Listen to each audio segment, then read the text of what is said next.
not. Oh, okay. Interesting. We're starting out with an error. Hello, everybody. My name is Margaret Pinard. Welcome to my channel. You're on BookTube. I just got a message that an error occurred on LinkedIn. This is usually temporary. Wait a moment, then try again. So apparently I'm live on YouTube, but not on LinkedIn. Let's see. See if it works. If not, I don't think anyone's watching over there. No, it's not working. Well, so much for that. Okay.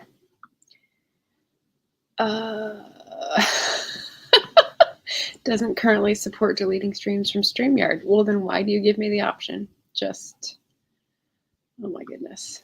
All right, and with that start, since we're live on television, hello again, everybody.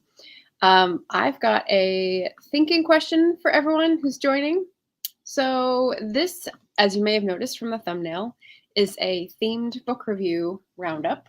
I'm talking about 5-star nature memoirs, and I've picked 5. A little bit arbitrary because I've got 10 on my Bookshop list, but we're going to go with 5 for today so we can go a little bit more in depth. And this is one I've been thinking about for a while. So my question for you to think about while I'm introing and doing all the housekeeping is, what's your favorite part of nature, however you interpret that? What would you write about if you were writing a nature memoir? So starting off on that foot, if you don't know me, my name is Margaret Pinard. I am a historical fiction writer and eclectic reader. Here on the channel, I do book reviews, book tags, wrap-ups, TBRs, and lots of great author panels wherein I invite people on that I admire and who have lots of great smart things to say about the writing craft. So I sort of straddle BookTube and AuthorTube. I am here, and you can tell I am having no trouble speaking. That line didn't land as I wished it would. Well, I'm not having trouble articulating. I'm just like tripping over myself. I had dental surgery, but no big deal. There's just 2 holes in my mouth, and I'm trying not to get food caught in them. So thanks for everyone who checked in and wished me well. It was a very anxiety-producing process, and now it's over. I've had my first teeth out in my life at age 41, and we can proceed. So hopefully that is where it ends. I've got my check-in tomorrow, and see. So back to the books. Uh-oh, Shannon's in the wrong place. Hey, Shannon. Welcome, Anita. Welcome, everybody. Cool Gamer, nice to see you here. Shannon's got an answer. I love big forests with trees hundreds of years old. Ooh, sounds a little bit like my imaginary book lair from my book tag. I imagine the stories that the trees could tell. Oh, I imagine the stories the trees could tell if only I could communicate with them. Yeah. Oh, and Anita's got an answer. Favorite part of nature is the sea. She would write about the sea. Interesting. Okay.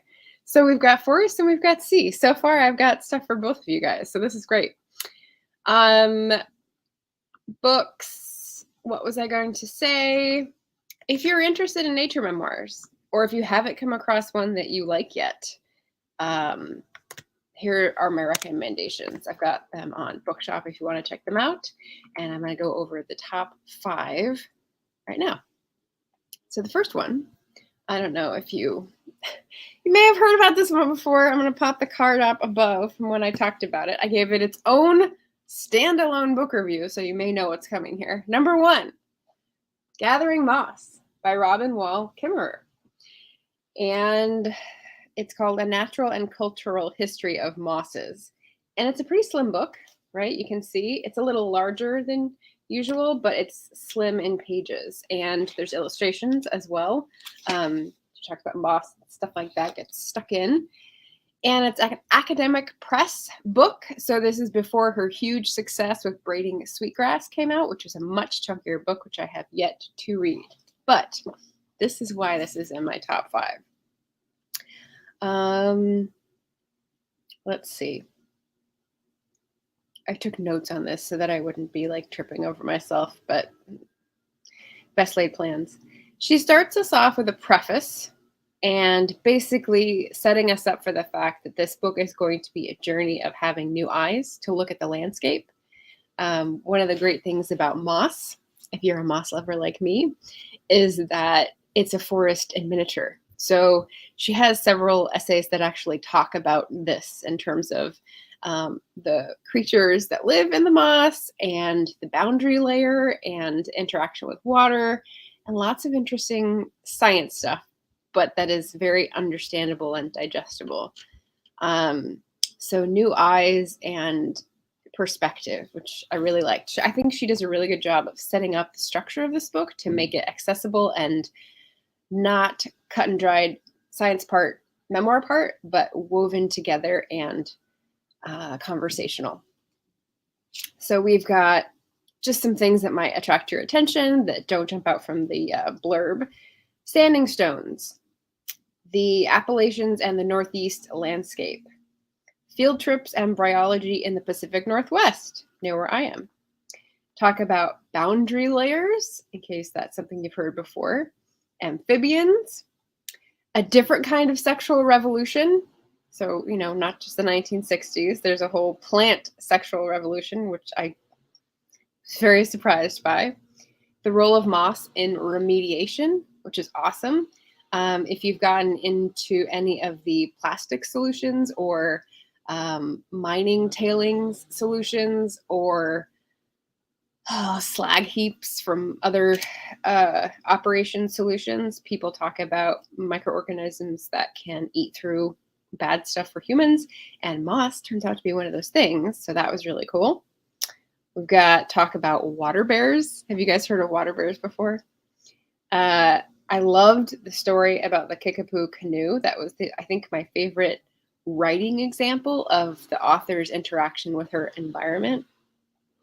Discussion of gap dynamics. So if you've heard of crown shyness, when you think of looking up in a forest and you see the tops of trees and how they grow together, but they stop and they don't block out each other's sunlight. Usually that means they're in connection with one another and communicating. And so they're saying, you go here, I'll go here, so that we each get our own sunlight.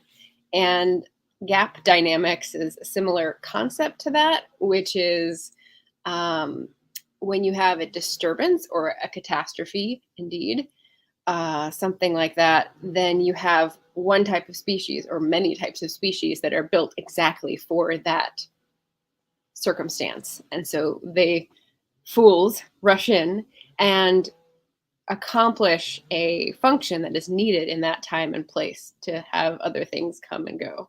And it's this amazing, amazing system. So I liked hearing about gap dynamics. We've got a little bit of research into indigenous wisdom in this book, and I'm sort of musing about women's wisdom and the fact that when you had people who are anthropologists who would try to write down at the close of the 19th century, write down what indigenous cultural knowledge they could as scientists, they typically didn't talk to the women. And so a lot of this was erased. And so she's trying to piece together some sort of cultural knowledge of her own and other tribes' traditions. So that was very fascinating.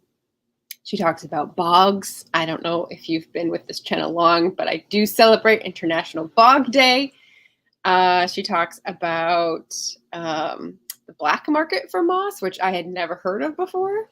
So when you go to a store and they have like fake moss for, I don't know, a manger scene at Christmas or a flower arrangement, there's a whole black market where people go into protected forests and steal moss in big clumps and don't harvest it responsibly and destroy a little mini ecosystem. And so that is yet another way we can be responsible consumers if you buy stuff like that.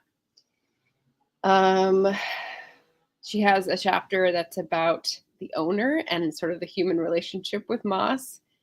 That's very current. That's very, if you're a moss lover, it may make you feel defensive at first, because we haven't thought through a lot of what our aesthetic of moss might do to the moss environment. So that was really interesting. And then the last one is a chapter called Goblin's Gold, which is this really rare type of, oops, my tea bag here just got all over the table. That's okay. A really rare type of moss that sort of glows in the dark. I mean, how cool can you get, right? That is really, really cool. So that is just like my paragraph of notes, and nothing as cool as the book. So 5-star recommendation, Gathering Moss by Robin Wall Kimmerer. And when I say 5-star, some of these are logged under 4.5 or 4.75 in my Storygraph, but I rounded up because they're the top of their class and I really wanted to highlight them. So I may have had reasons to nitpick or say something wasn't right for me, but for people who are looking for this genre, that is what I'm calling 5-star, and hopefully that is okay with everyone's sensibilities. Shannon has heard of water bears. Once upon a time, I was pursuing a bachelor's in biology. Very cool. Moss that glows in the dark. Did we go to Pandora? Pandora. I don't know that reference. Pandora as in the Greek half goddess or the shopping site? I'm not sure. I'm not sure what that one's about. All right, so that was my number 1. Number 2, I've got Overlay because I listened to this, on audiobook. So thank you to Libro.fm. They are wonderful. I really loved listening to this one. Fox and I, An Uncommon Friendship by Katharine Raven. This has varied reviews on Storygraph when I went to look it up, but let me read you the description first. Let's see.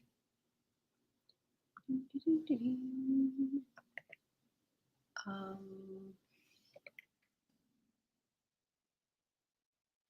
on a second. I thought I had this tab up, but I don't.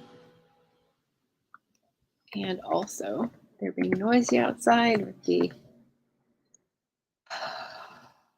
floors. Sorry about that, if you can hear it. Okay, so there's a lot packed in here, but this will give you a good idea about what it covers. I went back and looked at my bookmarks when I listened to it on Libro, and I only had one, which was just like a funny line about grammar. So I didn't have a very good note-taking system for this listen. I think it was because I was so rapt and my eyes glazing over. I shouldn't have been because I was walking while I was listening to this, but here's the description. Katharine Raven left home at 15, fleeing an abusive, disdainful father and an indifferent mother. More comfortable in nature than among people, she worked as a national park ranger, eventually earning a PhD in biology. She built a house on an isolated plot of land in Montana, teaching remotely and leading field classes. One day, she realized that the mangy-looking fox who had been appearing on her property was now showing up every day at 4:15 p.m. She'd never had a regular visitor before. How do you even talk to a fox? One day, she brought out her camping chair, sat as close to him as she dared, and began reading to him from The Little Prince. Her scientific training had taught her not to anthropomorphize animals, but as she grew to know him, his personality revealed itself, and he became her friend. But friends cannot always save each other from the uncontained forces of nature. Fox and I is a poignant and dramatic tale of friendship, transformation, and coping with inevitable loss, and of how that loss can become meaning. It is also the introduction of an original, imaginative, stunning literary voice. So there we go. And this is one where I was hard-pressed to, again, it's been months, hard-pressed to pinpoint exactly what it is about the voice that I liked, but all those elements that you just heard were making up the content. One of the viewers who was inspired to write a very long review that was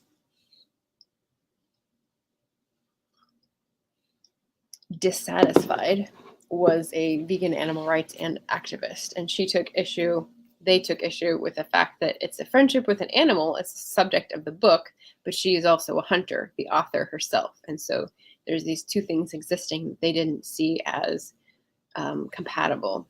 So there is hunting in this book, in case you are not aware. She lives in Montana, and she was brought up to live in nature as part of the food chain, I would say. She does a lot of bird observation and tells us about birds' sort of social life. And it's not so much scientific as the ones that she knows, the personalities, the creatures that visit her habitually, so she gets to know. She also talks a little bit about fire danger in that country. So there's lots of stuff that is about ecology. Someone else in a review took issue with her going into weeds and invasive species too much detail, and I was like, I really liked that. Now, whenever I see a certain type of weed, I look at it and call it Siberian because I know it's from Siberia and it's invasive. And I mean, there are issues with calling things invasive. That's how the world works, etc. It's a certain worldview. But I'm not going to get into that minute argument. I'm going to try to give you more of a well-rounded view of this book. So apart from that description and those other things I just picked out, I really liked the discussion of the disturbance in her life. So Katharine Raven, as an author, as a person, is someone who's uncomfortable around people and sort of doesn't seek them out, introverted, and, you know, someone who is socially anxious, let's say. So when she talks about going to her place in Montana, building her house to her specifications, going in to do the job that she has to do to earn the money to have her own space and sort of be there and do the work she wants, then she gets this habitual visitor. It's sort of like a poke in someone's comfortable routine.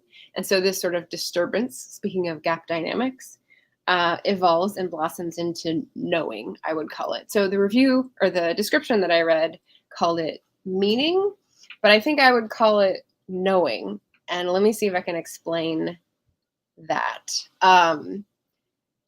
So if you're someone who has set up your life so that you can function well and sort of feed into your strengths and have healthy boundaries, etc., and you're set in your ways, and now you're happy and your life is predictable and that's the way you like it. But then something comes in and sort of pushes you a little bit and you kind of give it the stink eye and you have to consider it and go, you're interrupting my flow, buddy.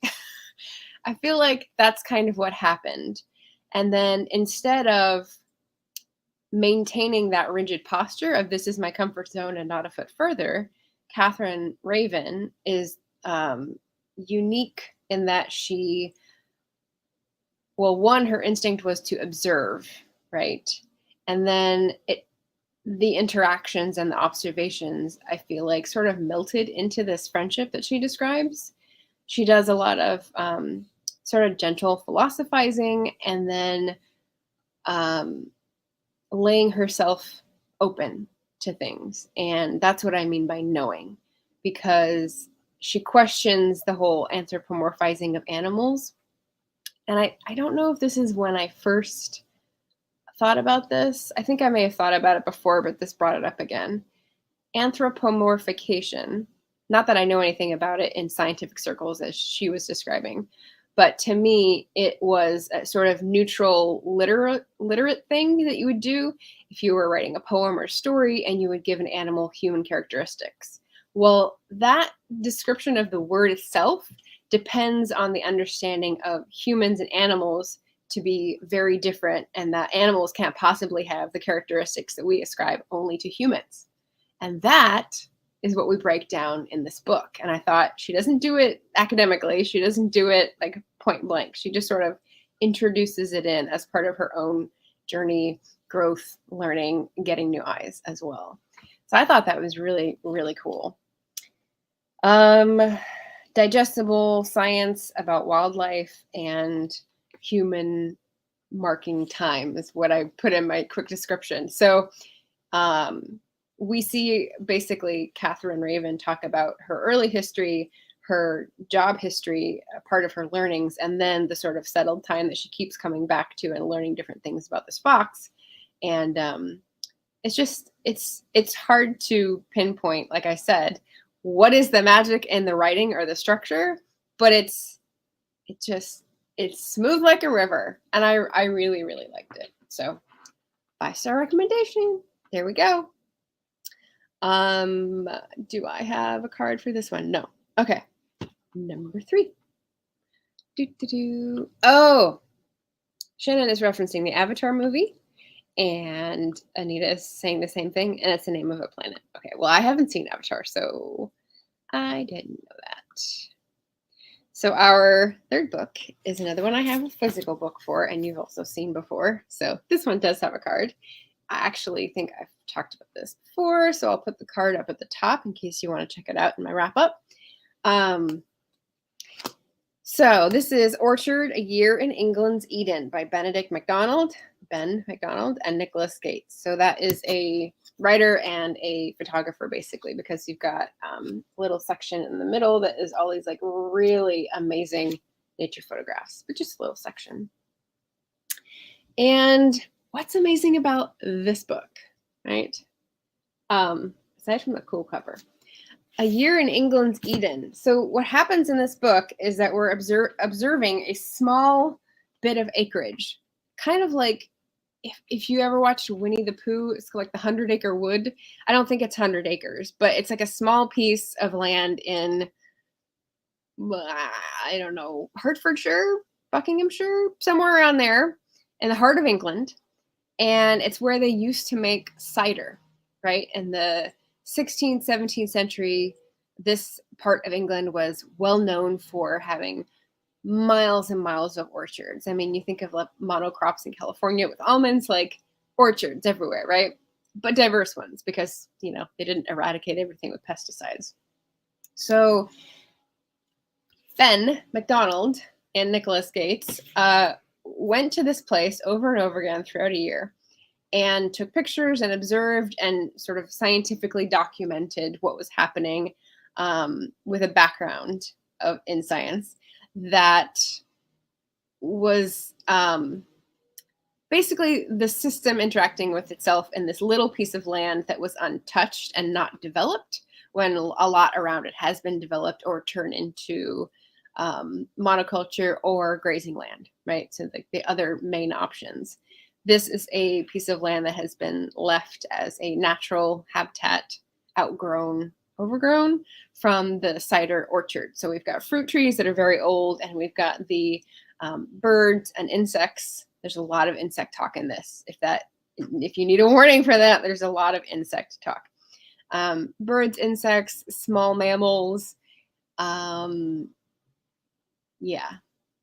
plants, obviously.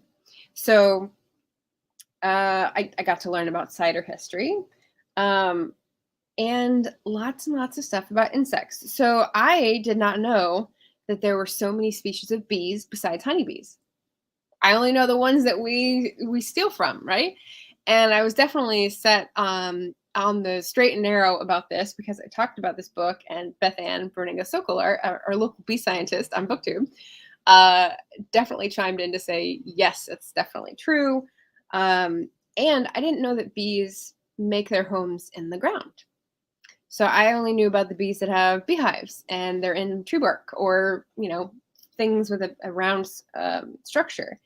But I learned in this one of the one of the passages that I highlighted was a bumblebee queen uses old mouse nests or vole nests to make her little hive where she lays her eggs. And I was like, I did not know that they went to the ground. I did not know that they used already made holes by other animals. That seems pretty smart. And they describe the queen going in to like move out all the stuff and like move in the stuff that she wants. And it was just so funny because it's so human. I mean, we think we're so different, but yeah, it seemed like a moving exercise. Then they've got like the what they had to represent the sticky side, the the grim reaper side of nature. So the hunt, let me see if I want to read part of that. I think I did a different part last time, but yeah.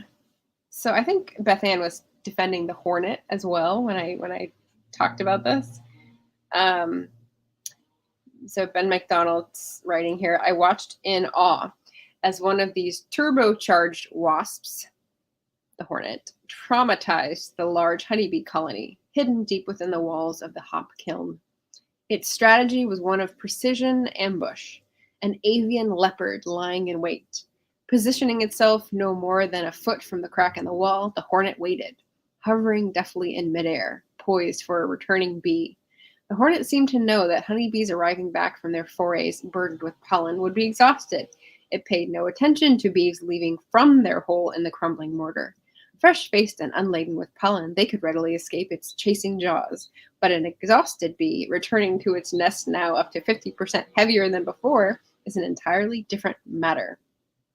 And that's when I read the later part in the other video. But basically it's like the nature red in tooth and claw sort of documentary aspect. It's a very interesting voice that they maintain in this memoir. There's not much about the author's lives, and in that case, it's less of a memoir of themselves as individuals and more of a memoir of England and human settlement, I suppose. So yeah, so really like that. Let's see, red in tooth and claw, zombie hoverflies. Again, I've already discussed that passage, which was amazing. Which apparently do for aphids in England. So, you know, if you're looking for a way to do away with aphids, look for hoverflies. Smart jays, stupid humans. Yeah, and then page 143. Here's a something that sort of is a takeaway from all these nature memoirs. In Britain, our forgotten ability to live alongside most wildlife most of the time has rendered lesser horseshoes, like so many species, museum pieces more than living beasts with whom we share the countryside. Our inability to share human spaces with nature has ironically been matched only by our ability to create statutes of thou shalt not in order to protect the last survivors. So the basic truth there that I see is that we don't slow down, we run over everything. And then when we see something is almost gone, that's when we hold it up as a special status. But the special status sometimes doesn't make sense, because just before this, and the reason that he wrote that was he was talking about someone who had bats in their wine cave and was like, it's fine. They can use it. They'll poop all over the wine. It's fine. Because they're an endangered bat that doesn't have a lot of habitat options. But there's a law in Britain that you can't look at bats because looking at them while they're sleeping with light disturbs them. But like, if you can't figure out where they are, then you can't preserve them. So it's one of those things that doesn't really make sense. So yeah, but you know, the underlying truth is that we chase things and run them out of town because we just have to take up all the space. So that was good. Nia came in. Hello, Vixen of Fiction. Hello, Jim. Nia's answer to the thoughtful question is beautiful landscape that is beside or near water. So like Anita, a beach, a river, or lake, and the sound of birds and critters. Bad sight is allergies.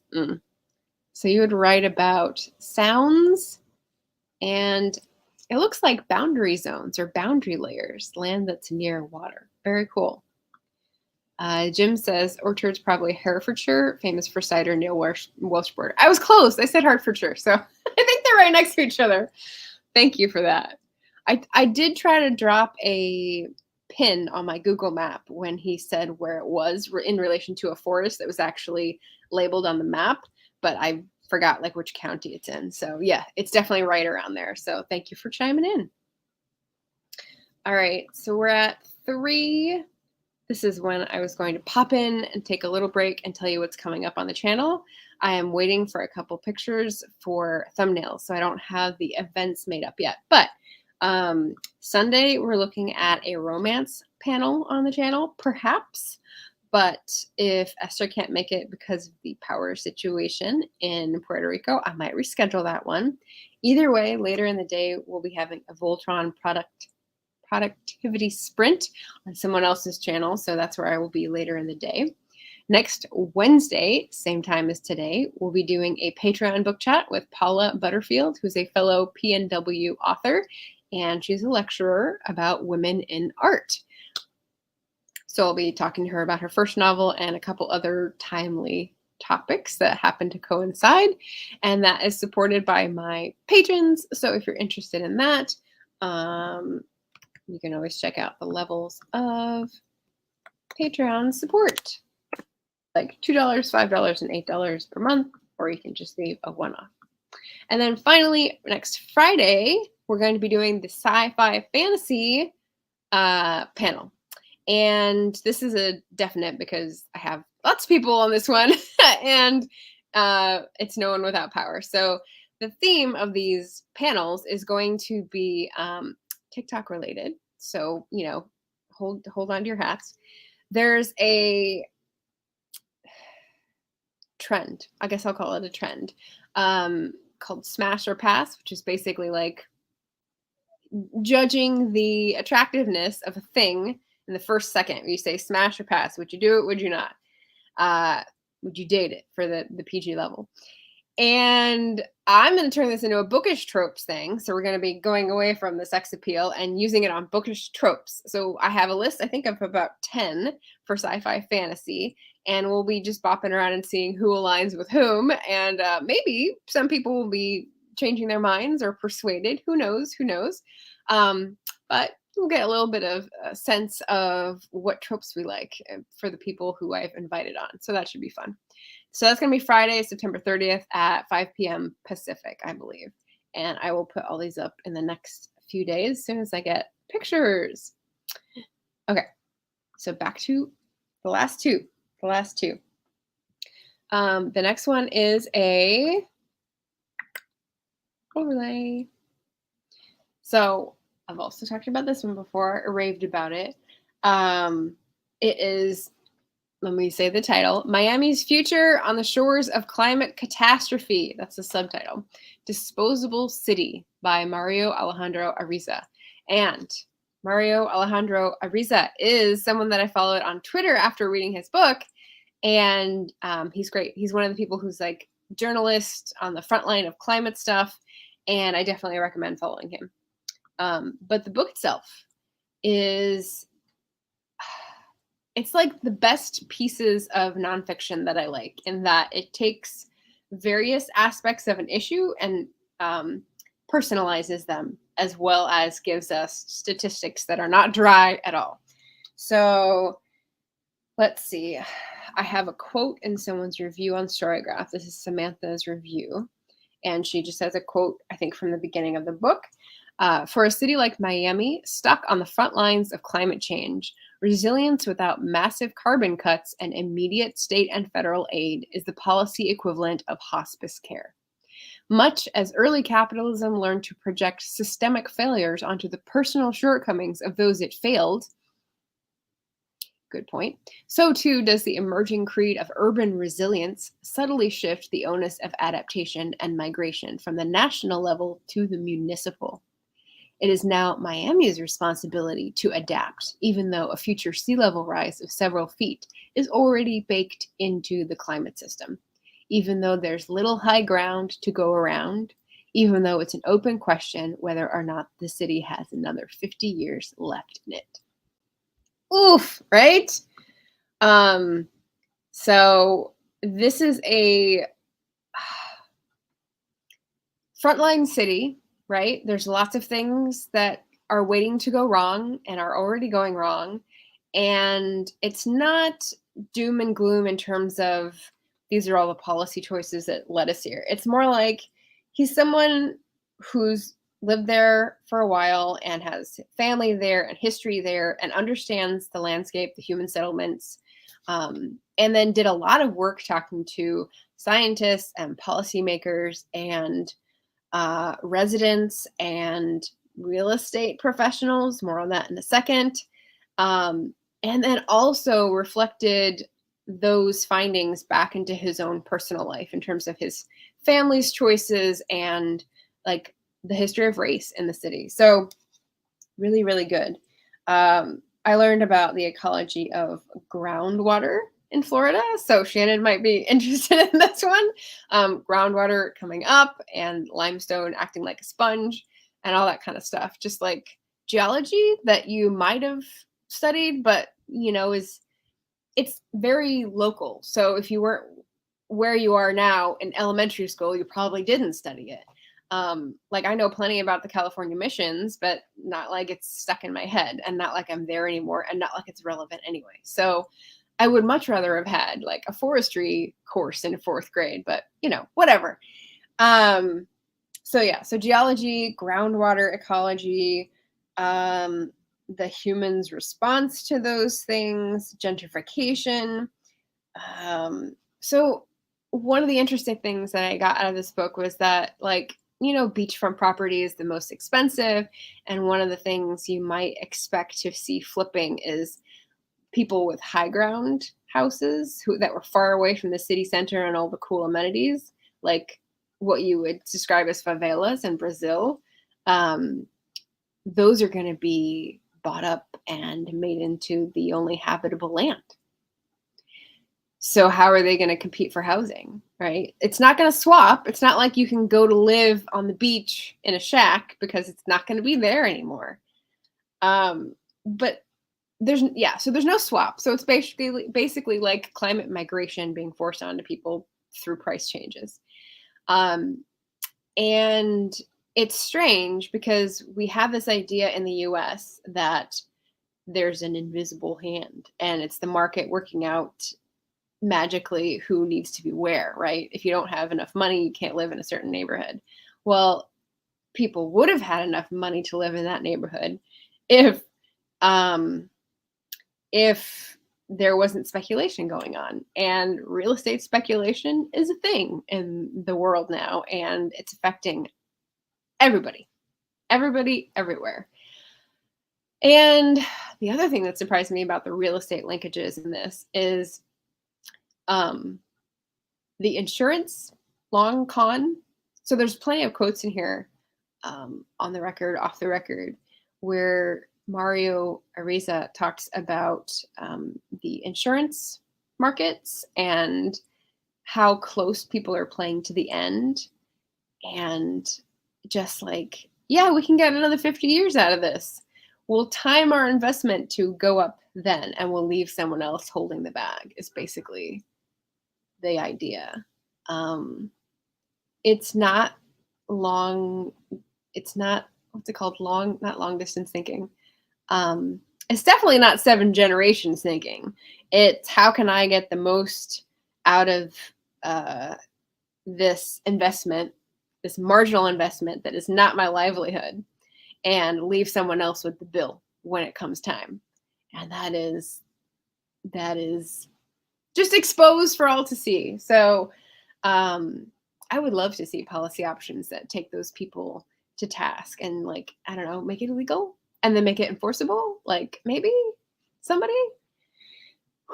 So so real estate, he also, Mario Ariza is able to pass as white. And so he does this interesting exercise where he's on outing looking at apartments to rent or places to buy with his significant other. And the real estate agent assumes he's white and says something on the phone to someone else. It's like blatantly racist. And then she comes back and he starts speaking in Spanish to her. And she's like, oh, I didn't mean. And it was just one of those situations where, like, your true colors show when you don't know you're being observed, right? So yeah, just revealing, exposing, really good reporting sort of stuff. I really liked his family history. He talks about his Cuban family. He talks about the human settlement patterns. He talks about the history and the sort of what people have put into the place. I called it the insurance upside down, just to give a Stranger Things reference. And to give you an idea, I looked up the table of contents. So it starts with the octopus in the parking garage. And I didn't see this, but apparently this book was written in 2018 and it was maybe 2011 or 2012. There was this viral meme about finding an octopus in a parking garage because the water table had risen and it had come up from the sewer, like from the sea in the sewer system up the parking lot. And so someone had taken like a really short picture or video and put it on social media, and everyone was like, what? That's so weird. That's so crazy. And he sort of picks apart that's so crazy. Like, no, this is gonna keep happening, and we're in their space, and this is why. And so I really liked that as like an introductory worlds collide kind of moment to bring you into the narrative. It's really, really good. Shannon saying this is something I dove into before we moved to Florida. It's also why homes here don't have basements. Yeah. And she remembers the story about the octopus. Yeah. So you didn't reach me on the West Coast, but yeah, it would definitely be really important there. So we start with the octopus. What else did we get here? The long con against the rising tide. That's referring to like the insurance scam and the real estate market. Adventures in inadequate infrastructure. So there is talking a little bit about seawalls, which is also something that affects us on the West Coast. History is a swamp. It's talking about, I think, less Miami and more the northern part of the state and like what normally would happen with this sort of spongy geological spot with the freshwater and the seawater and like how they're in balance or not. Come heat and high water. He talks a little bit about the rising heat as well as other effects of climate change, acidification, etc. Tragic City, Second Exile, Golden Path, Narrow Way. So he's got sort of poetic titles, so don't reveal too much. But yeah. So 5-star. When I read this, I don't know Miami from Boo. I don't think I've ever been there in my life. I know I went to Disney World in Orlando, and I don't know how far away it is, but I don't think we made it to Miami on that trip, and I got cut short. So really recommend this in terms of science, in terms of policy, in terms of race, in terms of social justice, and just like a brilliant narrative voice who I hope he does more reporting that we can read in long form. Really, really good. Kat is here. So you got me to add this to my TBR earlier in the year, and I still haven't gotten to it. Sounds so good. I need to bump it up my reading pile. Yes, definitely you do. Okay. And last one. So I teased in my tweet a little bit that one of these books when I was going into was making me verklempt, and this is the one. So Shannon says, grew up mostly in Miami until Hurricane Andrew. Yeah. Yeah, it doesn't even go into hurricanes. I don't think it goes into disaster preparedness. It's just like the slow creeping danger because that's all we had time for. But yeah. Okay. So the last one, book number 5, All We Can Save, Truth, Courage, and Solutions for the Climate Crisis, which is a bunch of different essays, stories, reportage, and some poetry, edited by Ayana Elizabeth Johnson, who I also follow on Twitter now and is excellent, and Katharine K. Wilkinson. So what do I have in my notes for this? I have read the review. Okay. Again, on Storygraph, I'm going to read a review from somebody. This is rkirk012, their review. This is a beautiful set of essays and poems that demonstrate the urgency and profound level of challenge and urgency of the climate crisis while still showing how to foster the community, leadership, ancestral wisdom, and science to meet these challenges. It also exposed me to many climate leaders, groups, and initiatives that I hadn't previously known about, and was a great book to chip away at since the essays are short and very accessible. And I thought that was a very good, succinct review. So now let me wax on a little bit more about why I love this so much, and it makes me verklempt. So community, indigenous wisdom, science, and economics. There are a lot of essays in here. So the book is about 400 pages, 390. And There are some poems, like maybe a dozen, 15, and the rest of it is like 5, 6, 7, 8-page short essays from this many essayists. There's a lot. There's a lot. They all get a little bio in the back so that you get a little background on the people and what they're doing. I think this is from 2020. And so, like the reviewer said, you get an introduction to a lot of different aspects of climate change activism. And if you like any of them in particular, you can go follow those organizations, check them out, see if you can volunteer, see if you can donate, follow those people for more information about the causes that you are most interested in. I found a lot of causes I was interested in.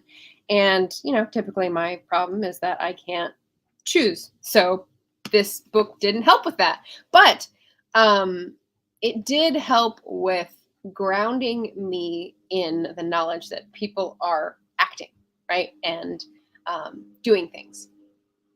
And some of the poems really got at that. So let's see. The way I describe this book is to say it's like assembling a great sturdy structure, then gently applying a gouache of emotion. So, like I said, you've got science, you've got economics, which is not science, you've got indigenous wisdom, you've got community action, and policy efforts. And you've got all those things laid out like pillars of a sturdy structure, right? You're building something up. And it could look like industrial rebar, but you come back and you paint it over with this gouache. And I don't know why that name came to me because I'm not familiar with painting. But gouache, in case you didn't know either, is an opaque watercolor, a water medium paint consisting of natural pigment, water, a binding agent, and sometimes additional inert materials. So it's basically like a watercolor, but with bright paint. And the reason this came to mind is that when I think of a structure, I think of, industrial rebar and metal and sharp corners. And then what added to that was that this wasn't all industrial. It wasn't all scientific. It wasn't all policy solutions in black and white. It was filmed over with this we care kind of message, with these poems that talk about the hurt and the heartbreak and the attempts to forge community and solidarity across many, many differences. And so that's what breaks your heart about this book, but makes you want to stick with action, right? So yeah, the poetry is the thing that hit me the worst, but it's good. And like the reviewer said, you can take these individually in little pieces and dribs and drabs because they're all short, or you can race through and then wonder at the end with big wide eyes like, wait, where am I? Which is what I did, which is why I need to read this again. So let's see. I said, again, echoing the reviewer, who is much more succinct, it introduces many new activist voices, which is enheartening. And you can take it fast or slow. You just need to take it in. So that's what I repeated. I can't remember which poem I read last time. I think I read the November poem. So maybe I'll read To Be of Use by Marge Piercy. Can't remember which one I read, and I don't want to repeat it, but they're all good. What can I say?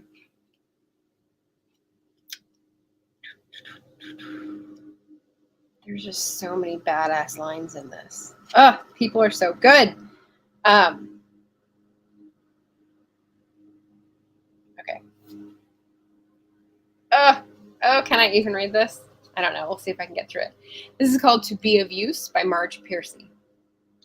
The people I love the best jump into work head first, without dallying in the shallows, and swim off with sure strokes almost out of sight. They seem to become natives of that element, the black, sleek heads of seals bouncing like half-submerged balls.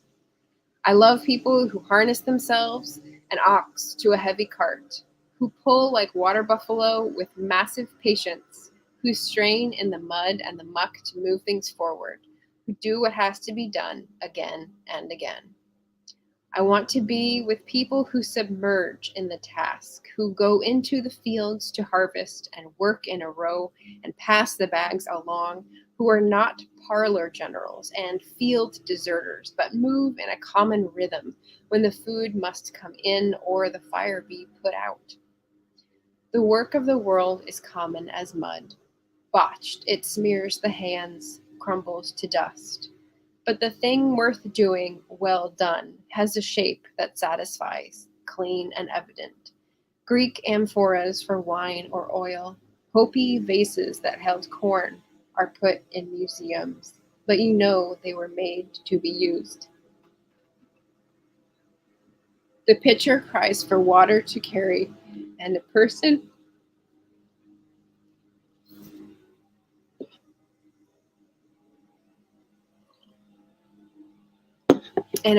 for work that is real.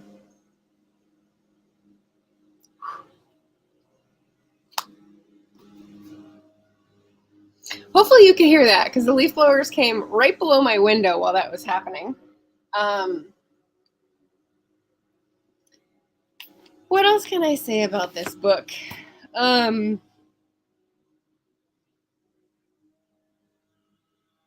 don't know. It's just, it's just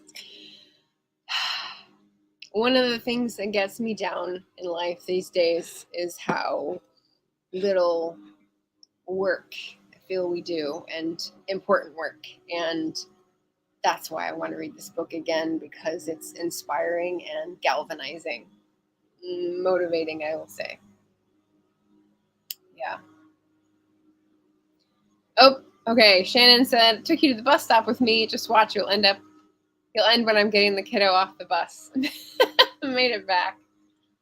All right. Well, I am just about wrapping up. If you are coming to watch this afterwards and you have thoughts or have read any of these books, let me know in the comments. If you want to answer this question and give it a think.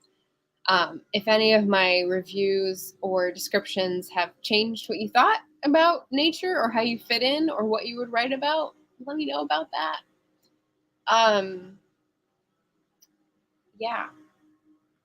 I just feel like these books are really important to get us connecting back in balance and, able to live here in 7 generations. So that's a thing that we should be able to do and not destroy everything around us like little toddlers having tantrums.